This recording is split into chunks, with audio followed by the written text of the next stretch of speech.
Hi, everyone. Thank you for attending this BizChat today featuring Dr. Stembridge, a forensic psychologist. Thank you for joining us, Dr. Stembridge. How are you doing? I'm doing fine. Thank you for having me. Yeah, perfect. Thank you for coming and taking the time out of your day to be on this BizChat with us. We appreciate it. So we'll just jump right in and we'll have our first question for you. But students who are on the call, if you have questions for Dr. Stembridge, feel free to put them in the chat box and I'll verbally speak them out so that people can hear the questions on the recording and they'll also hear Dr. Stembridge's answers. Okay? So the first question I have for you is, for those of us that aren't familiar, please explain what a forensic psychologist does and what they are responsible for when it comes to the field of psychology. Okay, well, first of all, I'd like to thank you for having me here. I always love to speak with students because I typically come away having learned more than I could possibly teach them. So I hope you will feel free to ask questions as we go along. I don't mind being interrupted. And that usually makes it more interesting. And I'll do the best I can to answer your questions based on my experience.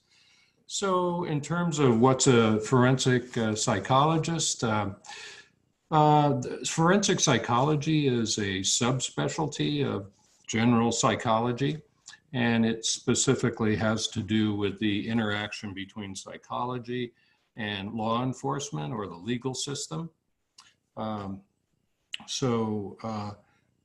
It involves criminal law, and it also involves civil law.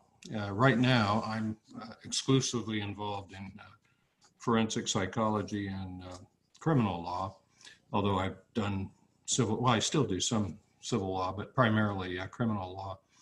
And it involves consulting with various people in the legal profession. It might be I'm often hired by a court to do different kinds of forensic psychological evaluations, like helping the court determine whether a defendant is competent to stand trial, which means that they're really asking, does this person have a mental disorder that prevents them from understanding what's going on in the courtroom, or prevents them from working with their attorney in a rational manner in their defense. Because in this country, we don't really believe it's fair to put people on trial who are so mentally disturbed that they don't know what's going on and they can't even help their attorney in their defense. And so what we do in that case, if we do find them mentally incompetent to stand trial,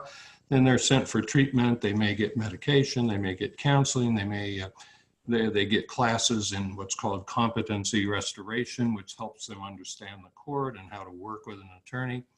And when they're determined to be well enough to come back, then they have to come back to court and still face the charges, but at least now they're mentally competent to understand what's going on. Another type of an evaluation that forensic psychologists frequently provide are evaluations with regard to defendants who are claiming that they are not guilty by reason of insanity.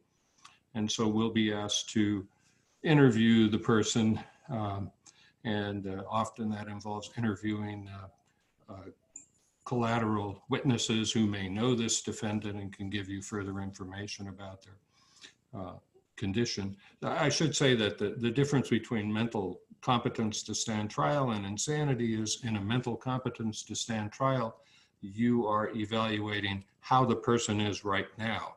In other words, can they presently participate in their defense? In an insanity evaluation, you are trying to determine what was their state of mind at the time they committed the crime, alleged crime.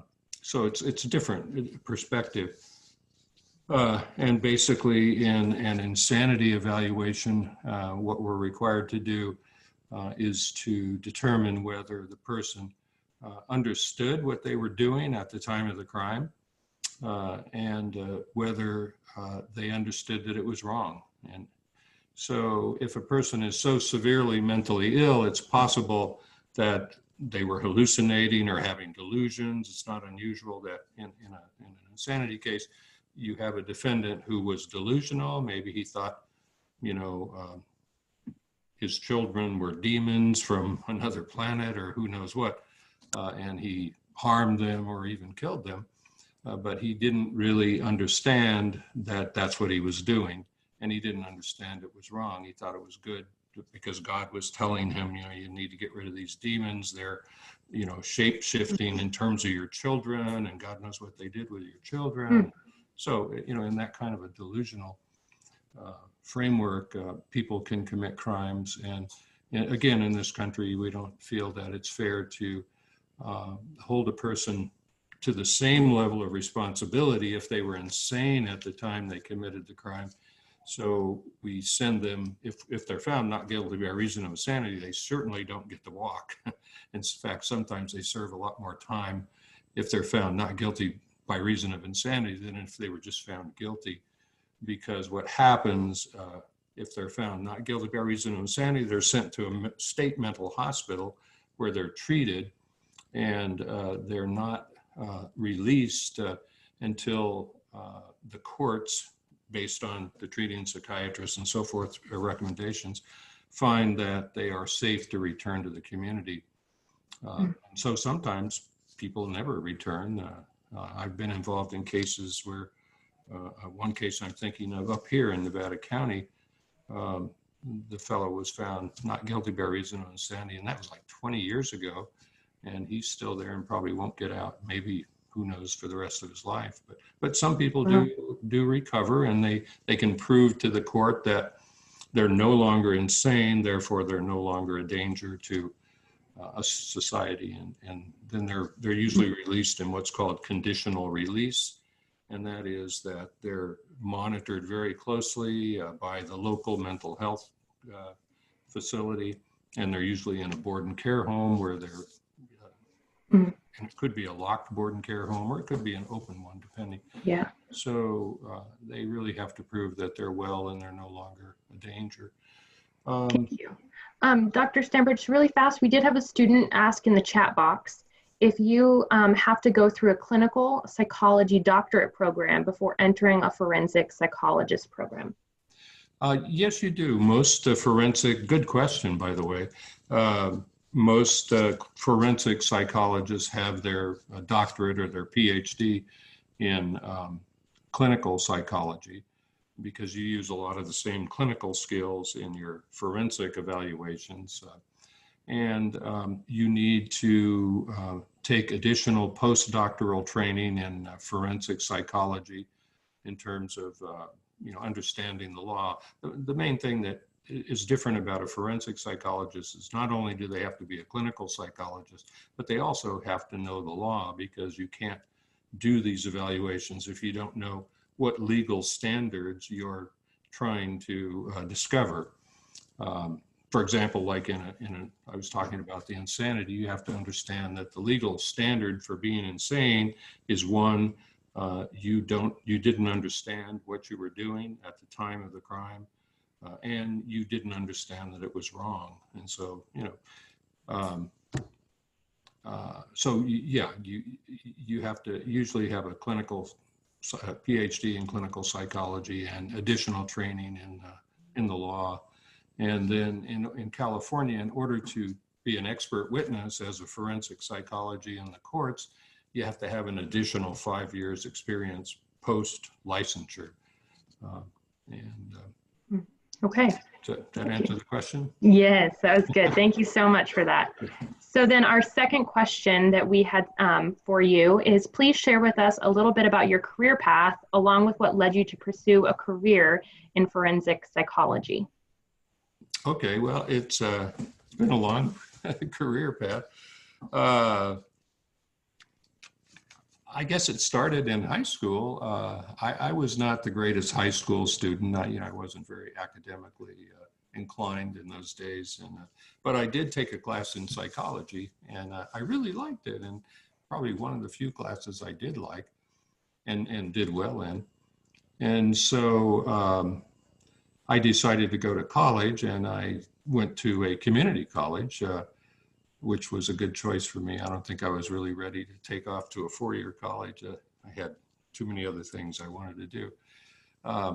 And so I went to community college, and when they asked me, well, what are you going to major in? I said, oh, psychology. You know, I liked that course I took in high school.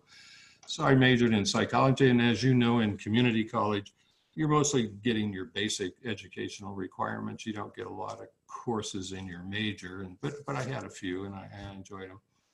And then I decided, well, you know, I'll see if I can get a bachelor's degree. And so I went to a four-year college in San Fernando, and uh, majored in psychology again, and did very well, actually, and I really liked it. And then I was so I went to I said, well, I'll see if I can get my master's degree. So at the same college, I uh, um, started studying for my master's degree, and was able to get that. And at that point, I was kind of fed up with college, and so I went into the Peace Corps for a couple of years and lived in El Salvador, which was an interesting experience, and I think broadened me as a psychologist in terms of cultural issues and so forth. And then before I came back, I was accepted to the PhD program in University of Houston in Texas, of all places. And so I got my PhD and did my internship. And you have to do, to get your PhD, you also have to do at least a year's internship working as a psychologist. And I did that in the Houston Veterans Administration. And then I didn't have any money. I was a poor student. And so I took the first job I could get to get back to California. And that was at Napa State Hospital. And that was not the most fun job I ever had. These were really pretty burned out folks that didn't even hardly speak. And so all my hotshot ideas about I was going to be this great therapist really kind of fizzled there. You really couldn't do much therapy with these very chronically mentally ill, mainly schizophrenics and so forth. So after about 6 months, I got a job in a community mental health center, and I worked there in both the children's and the adult section. I really enjoyed that because it allowed me to do counseling and with, you know, children and adults and couples and so forth. And did that for about 6 years, and then I went into private practice and practiced primarily counseling for about 20 years. And then the last 25 years, this tells you how old I am, I've exclusively practiced forensic psychology. And I initially got into that doing civil law, and that had to do with providing psychological evaluations with regard to parental termination. These were with parents who had abused or, you know, were totally wiped out on drugs. And so the Children's Protective Services took their children away, and then they would call me in to do an evaluation with them to determine whether they could benefit from reunification or training services to either get off drugs or learn how to be a better parent and so forth. And that involved evaluating the parents and then writing reports, sometimes testifying in court about the reports. And then I had a friend who was an attorney, and he had been a Superior Court judge, and he asked me to do my first criminal case. He had a defendant who he thought had some mental problems, and he wanted me to evaluate him, which I did. And so I started doing that, and I really enjoyed it. I thought it was really challenging and interesting. And so I did that pretty much. I continued to do the civil work and also primarily criminal forensic psychological evaluations. And then I also worked in the state prisons. I worked at California State Prison at Sacramento. It's more commonly called New Folsom because it's right next door to Old Folsom. And it's a level 4 prison, where that means that these are the most dangerous types of prisoners. So it's a high level security there. And these are inmates that have been found to have serious mental health problems like schizophrenia, psychosis, and major depressions with psychotic features, so forth. I primarily evaluated them and provided treatment for them. I continue to do my private practice in forensic psychological psychology on the side. But it was interesting to work with the prisoners, and I've never seen, well, I should say this, in California at least, what happened to all of our mental patients that used to be in state hospitals, they're now in the state prisons or jails. And so that's a primary place where you find mentally ill people because it's easy for them to get in trouble. If they're mentally ill and they're on the streets, they're not able to work, and so they steal or they, do things that are illegal, and they get arrested and put in jail, and they get back out, and it's the same thing, and eventually they can wind up in prison. So you have quite a huge pool of seriously mentally ill people in our prisons and our jails. And so they have a lot of forensic psychologists that work in that environment. Okay. And then I also worked in what's called the parole outpatient clinic. That's with the California Department of Corrections and Rehabilitation. I did that for several years, and that was basically treating inmates that were now on parole but continued to need psychiatric or psychological treatment. And for probably the last 8 years, I've returned to working exclusively in a private practice in forensic psychology. So that's kind of been my career path. Okay, sounds good. Thank you. While you were sharing with that last question, we did have a few questions that came into the chat. So a few students actually were asking how working with people with severe mental illnesses affects your own mental health and how you deal with that. Another excellent question. Well, I think you kind of learn how to compartmentalize these things because people with serious mental health problems can be difficult in a number of ways. One, you might really feel sorry for them because, they have these horrible lives where they were physically, sexually abused as kids, sold on the streets for sex slaves, given drugs at young ages. I mean, they just had no breaks, really. And so you've got these really broken human beings. And on top of that, now they have a serious mental illness. So it's really, it pulls out your heartstrings, I think, to work with some of these people. And on the other hand, somebody that's gone through similar abusive backgrounds may not be, as sympathetic, but may be aggressive. And it's not unusual that sometimes, they're very angry people because they've been so mistreated by anybody that they thought they could trust.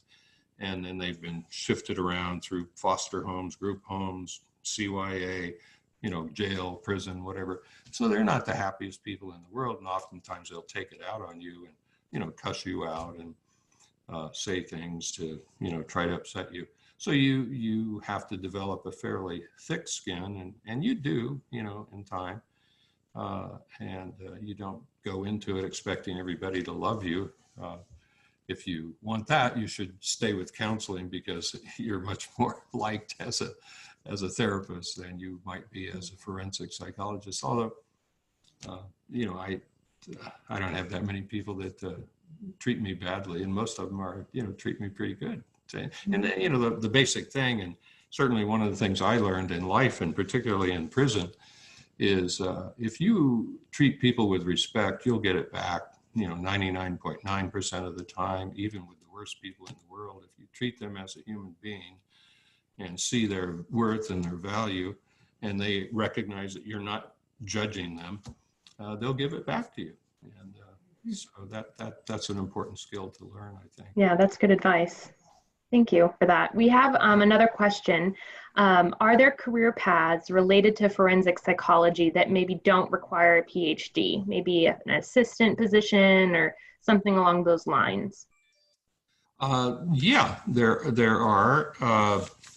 We have some exciting developments now that are happening in our local jails. It's called jail-based restoration competency programs. I don't know if you've heard of those, but I've been involved in developing some of those. And they typically employ people with master's degrees. They have either in licensed marriage and family therapist or they're licensed clinical social workers, LCSWs or LMFTs.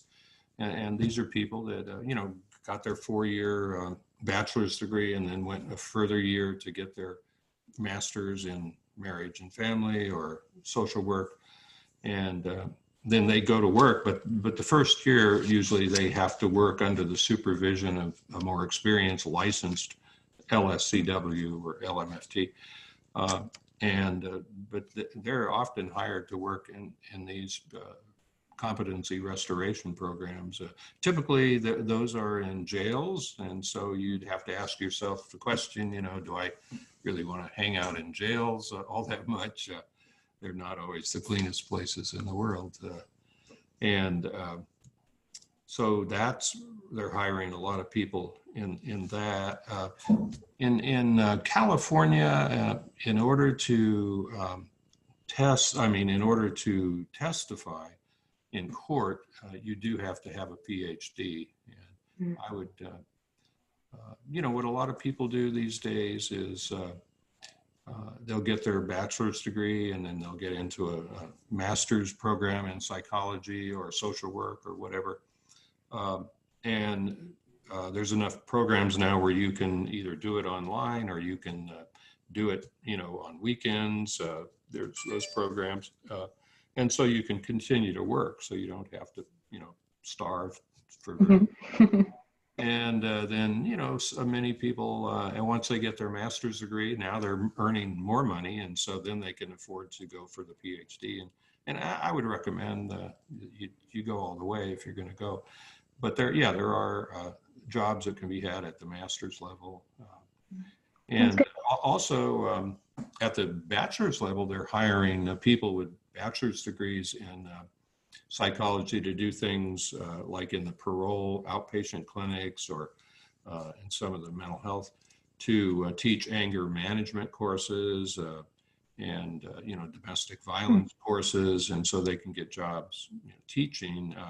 And these are typically people that have been through the legal system that you're going to be teaching, and they've been ordered by the court to take these courses because maybe they committed domestic violence or whatever. And also the substance abuse program hire many bachelor's and master's level psychology students to do substance abuse treatment. You have to get, I think it takes about 6 months and you get a certificate in substance abuse treatment. And so that employs a lot of people because we have a lot of folks that need that. Yeah, that's good advice. Thank you. Yeah. Another student asked, was there a time when your emotions got in the way? And if so, how did you deal with it? Oh boy. Yeah. I don't know which time to pick. That does happen with some frequency. As I was mentioning earlier, sometimes people, you're going to run into people in this business that are pretty angry, and they'll take it out on whoever is around them. And if you're around them, you might catch it. And it's a little hard. I mean, they're very insulting, and they tell you how stupid you are, and how can you possibly help me?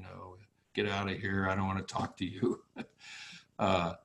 And particularly if you're working in a prison like I did for a while, these are not voluntary patients. These are involuntary patients. They didn't ask to be treated. It's not like out on the street when somebody comes into your office and says, I'm depressed. Can you help me? And, they're really trying to help themselves. Involuntary patients sometimes really resent the intrusion and the questions. And so that's a little difficult to deal with. that. The other thing I think where maybe my emotions were troublesome for a time, one of the things that forensic psychologists do is we testify as we're expert witnesses in court, and it may be testifying about an evaluation we've done, or it may be testifying about an area that we have some expertise in, like, you know, battered women's syndrome or something like that, that the court wants to hear about. And when I first started doing that, I mean, it's a terrifying experience to go into court and you've got this guy in a black robe sitting up above you, looking down with all kinds of power. And then, you know, you're called upon to testify and you have to swear that you're going to tell the truth, the whole truth, you know, nothing but the truth. And then you've got an attorney that's cross-examining you, that his main goal is to try to show that you don't know what you're talking about and that you're some kind of a, you know, kook or something. And so, you know, their job is to basically try to tear you apart and tear your testimony apart. And so initially, when you're subjected to that, it's pretty terrifying. And it's interesting, though, that now that I've done this long enough, it's probably one of my favorite things to do is to testify now. And so it kind of proves the old adage, you know, careful of the things you avoid because you think you might hate them, because it might turn out that those are the very things that you'll love later on. Yeah. So, yeah. Thank you. Yeah. We did have another question come through. What is your main perspective when it comes to treatment? And then they also asked if it's biological.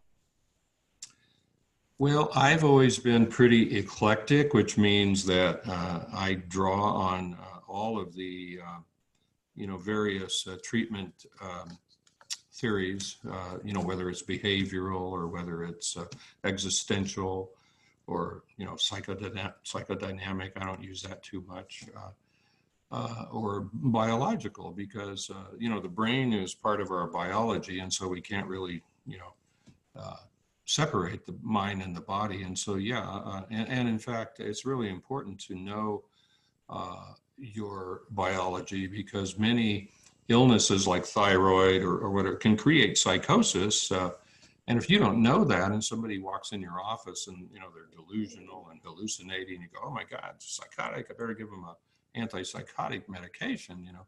Well, that may be the last thing they need, because maybe they've got, you know, hyperthyroidism, which means their thyroid is producing much more thyroid in the body, and that can make people crazy. And a lot of the other biological, you know, a lot of organs in our body can produce the same thing. So you do have to pay attention to that. It's not just pure psychology, but you've got to have a training and knowledge also in not medicine, but in biology and how the various organs can affect the mind. So yeah, I'm, you know, I don't identify myself as, you know, I'm a behaviorist or, you know, I'm a psychoanalyst or a, you know, an existential whatever. But I draw from all of them, and I also find that it really depends on your patient, your client, because these different approaches work better with different people, and so you really have to be able to kind of psych out your patient and say what's gonna work best for them. For some people, you know, they love to talk, and it works well for them, and they work through their problems and they feel better, and, you know, case solved. And other people, you know, you may have to use hypnosis, or you may have to take a more, you know, assertive stance in the treatment. And so it's good to have all those tools in your pocket, you know, when you're faced with people with different problems and different personalities and different ways of learning and different cultures too. It's, you know, it's well known that, you know, different cultures have different ideas about psychotherapy, about psychology, and so you have to approach them in different ways.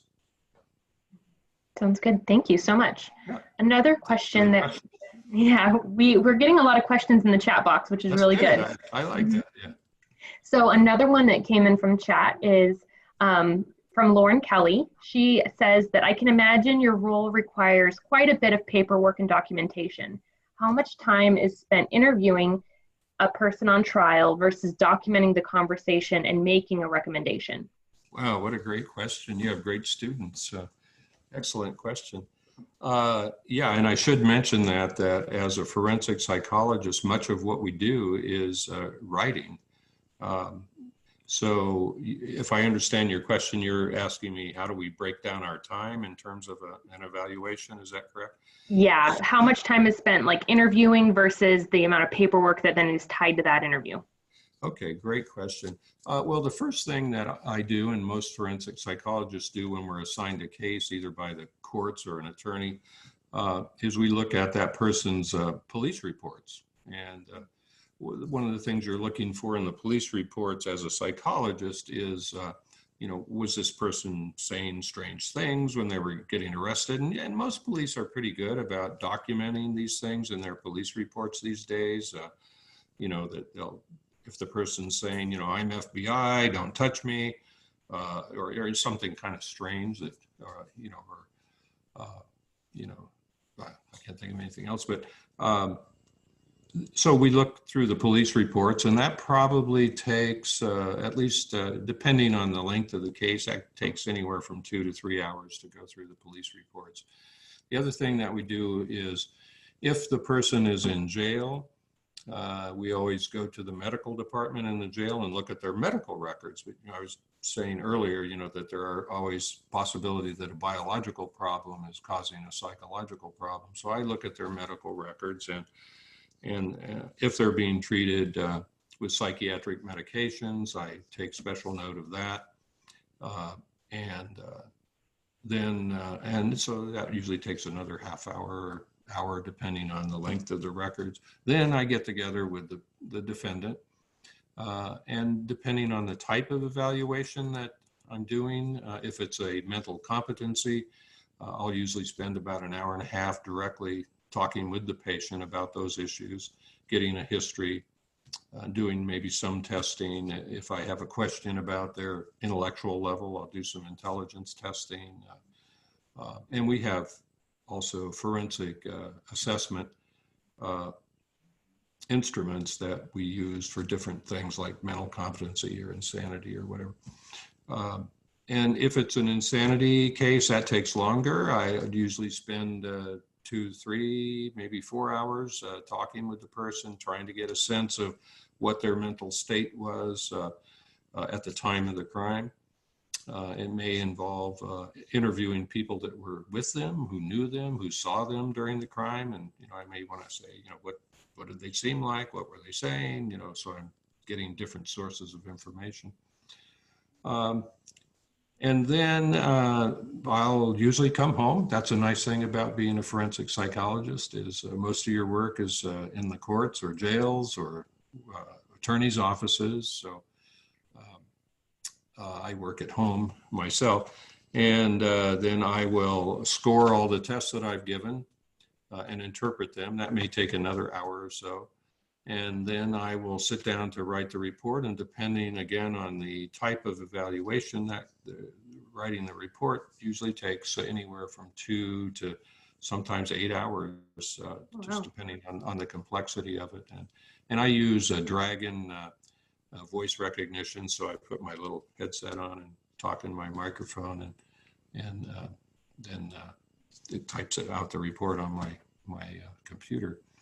So I don't know how much time that is, but yeah, it's a lengthy thing. And I only schedule probably anywhere from 2 to 4 evaluations a week, because much more time is taken in writing the reports. And so you have to have some proficiency in writing, because you want your reports to not only be accurate and objective, but you want them to be interesting so that, people are not falling asleep when they're reading them. Yeah. Sounds good. Thank you. Sure. Another question that we got in chat from a student is, did you ever feel that your job had consumed too much of your personal life? Yeah, there were times. I think that I felt that way mostly when I was working in the prison I think I worked in the prison for 3 years, but I also had my private practice on the side. So I was a very busy guy, and I had to be at the prison at 5 in the morning. So I had to drive from where I live in Grass Valley all the way to Folsom, which took an hour and a half. So I was getting up at like 3:30 in the morning, getting cleaned up, driving there. And I would work typically till about 6 in the evening and drive an hour and a half back. And then I'd have private stuff I'd have to do.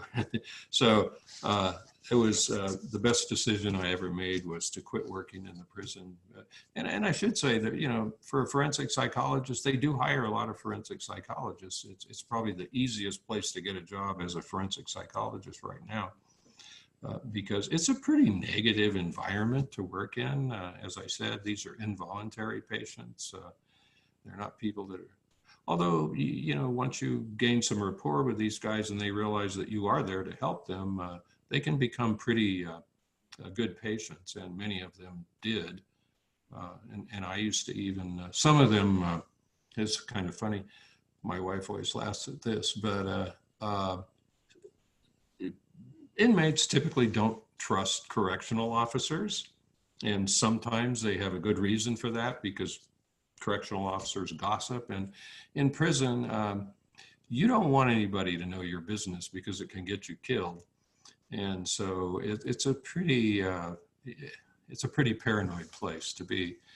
And so often some of the patients I had was assigned to didn't want to come into, we had a treatment center where they would come in and you'd talk to them through the glass because this is high security stuff.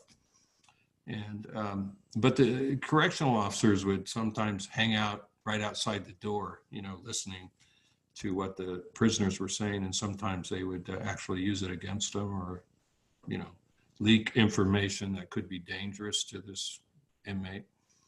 So often they would ask, can I talk to you out on the yard? And so I would go out on the yard, and sometimes there was a line of guys. It was like, Snoopy's, psychiatric help, 5 cents. And they would wait in line, and then they would come to me. I was at least, 12 feet away, so nobody could overhear our conversation. But they would patiently, these guys are killers and everything. They would patiently wait in line to have their little session out on the yard where the correctional officers couldn't hear anything. So it was really more confidential. But it was kind of funny to see these. These are guys with tattoos all over their faces and arms, and they're always fighting and stabbing each other and getting involved in riots, and here they were patiently waiting for their little session. So it does happen that some of them do appreciate the help that you're providing. Mm-hmm. Yeah, that's good. That was rewarding, yeah. We have another question from a student. What is your process for preparing to be an expert witness? Do you mean you don't mean the education leading up to it, but just somebody's called me and they want me to be an expert witness? Yeah. Okay, good question. Wow, you guys are great.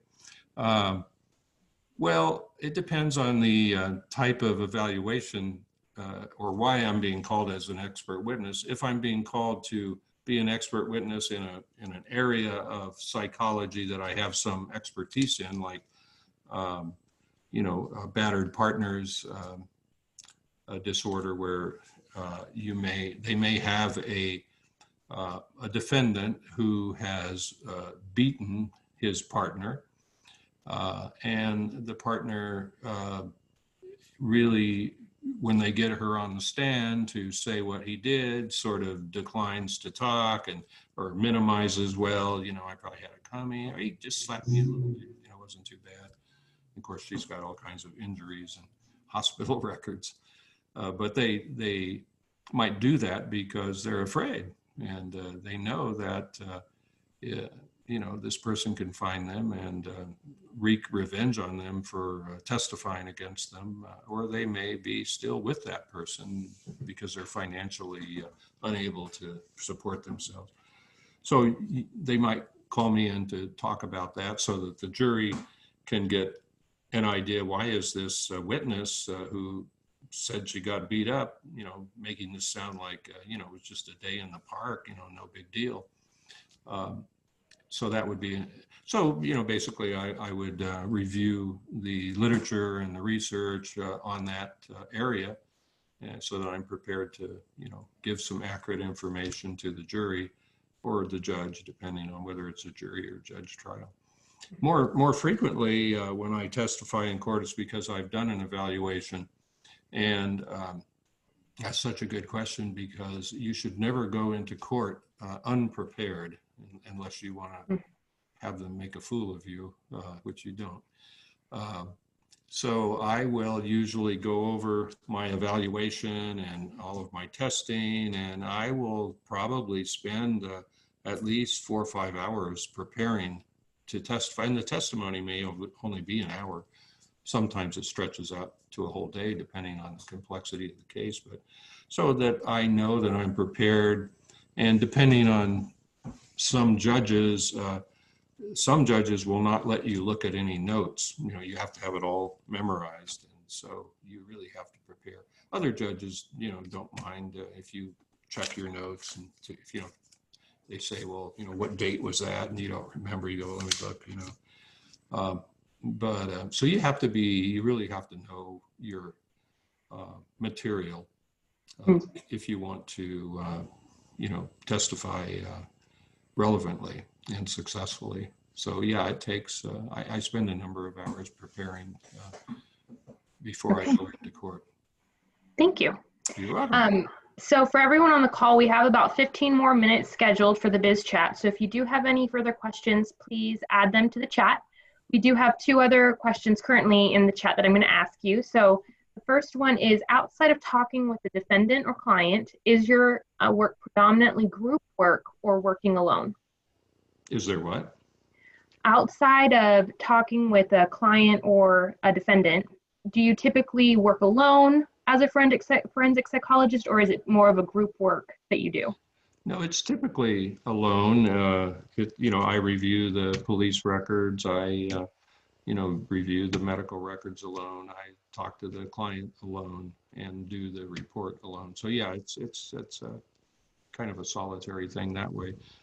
We do try to, get together with other psychologists and other forensic psychologists from time to time, which is helpful, and discuss, common issues or, matters. But yeah, you mostly work alone.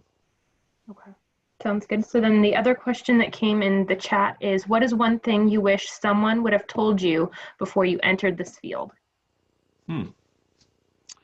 Well, I think I would have wished that they would have told me to enter it sooner, sooner than later, because I really enjoy it. It's a very challenging field. It's a young field. It's constantly changing. So you need to keep up with the research and the literature and the new tests that are coming out to assist you in assessing people. And it's just really a very exciting field, not only because of the nature of the work and the kind of people that you're encountering. I mean, you often, the thing is that each case is different. I have never run into one that's the same, because you have a different crime, you have a different person, you have a different personality. Your evaluation is geared toward whatever the legal question is, which is different from time to time. So I guess, yeah, I wish somebody would have said, why don't you go into that sooner? But I think I didn't. And as I talk to other clinical psychologists, the reason they don't is because they're terrified of testifying in court. It's just, ooh, I don't want to be torn apart on the stand. I wouldn't like that, And I didn't like it at first either. I thought, how dare you? I have a PhD. Why are you attacking me? Yeah. I was sort of arrogant that way, but I learned to be a little better behaved. We do have one other question that came through the chat from a student. If you had the chance to go back in time to change something about a case, would you? Oh my goodness. Sure. I can think of a number of cases. I mean, in this field, one thing that you have to understand is that you could always have done more work on a case. And often attorneys, when you're testifying, they'll attack you. Well, why didn't you do this? Why didn't you do that? And you really just want to look at them and say, you know what? I was only getting paid so much to do this. I wasn't going to devote my life, for, but you do it. You do as much as. Hang on a second. Sorry. Sorry, I'm sorry. Yeah, you only have so much time, and it's your ethical duty to do the most thorough and objective and fair evaluation that you can within the time given. But yeah, I probably, if I had my druthers, I could always spend more hours on almost every case. Although, you get diminishing returns after a while. You get the big picture, and then, you can get little facts that might add or might not add. So, yeah. Okay. Thank you. So then the last question we have from a student here in the chat is, do people ever pretend to be mentally ill for their own benefit? And if so, how do you know if they are not mentally ill? God, that's another great question. You people should be forensic psychologists, I tell you. Yeah, that's called malingering. And we get a lot of training in malingering. And yes, that does happen. You can imagine, let's say in an insanity case, maybe the defendant thinks, well, if I can convince them that I'm crazy, I'll go to the hospital rather than the prison. And, I'd rather go to the hospital because they treat me nice and the food's better and whatnot, and I won't get stabbed so much.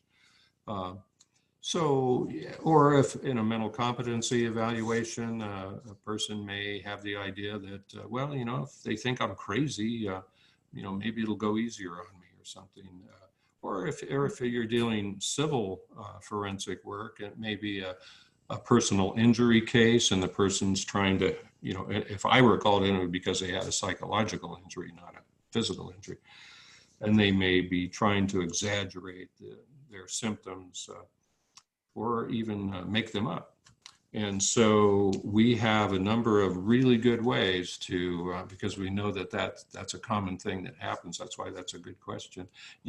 If you're just doing therapy with a person, you take what they say at face value. You don't really question them and say, well, maybe you're exaggerating or making this up. But in forensic psychology, you have to make that differentiation. You can't just go on the client's. Let's say you have a sex offender and he says, I didn't touch that little girl. I'd never do that. I'm not that kind of person, But, the evidence, shows. So you do have to differentiate between truth and malingering. We have a number of good assessment instruments that have been developed over the years. Interestingly enough, many of them were developed by the Canadian correctional facility. And I think that's because they have a different setup in Canada. They give you access to their inmates. In the United States, it's really hard to get access unless you work in a prison. You can't just walk in and say, I'd like to develop a malingering scale and I want to test it on your inmates. Get out of here. We got to do. So anyway, as a result of that, the Canadians have developed some really excellent malingering scales. And we have some that have been developed in the States also, primarily based on what the Canadians have done. And they're pretty accurate. And basically, for example, in terms of trying to determine whether a person is exaggerating a psychotic disorder, we have questions that we can ask that we know genuinely psychotic people would never say,